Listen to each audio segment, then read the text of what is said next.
அம்பலத்தை அம்பு கொண்டு அசங்கென்றால் அசங்குமோ கம்பமற்ற பார்க்கடல் கலங்கென்றால் கலங்குமோ இன்பமற்ற யோகியை இருளும் வந்து அணுகுமோ செம்பொன்னம்பலத்துளே தெளிந்ததே சிவாயமே.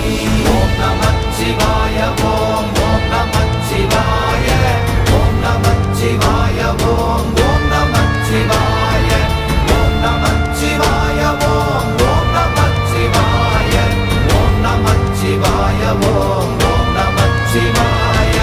அவ்வெனும் எழுத்தினால் அகண்டம் ஏழுமாகினாய் உவ்வெனும் எழுத்தினால் உருத்தரித்து நின்றனை மவ்வெனும் எழுத்தினால் மயங்கினார்கள் வையகம் அவ்வும் உவ்வும் அவ்வுமாய் அமர்ந்ததே சிவாயமே. ஓம் நமச்சிவாய ஓம்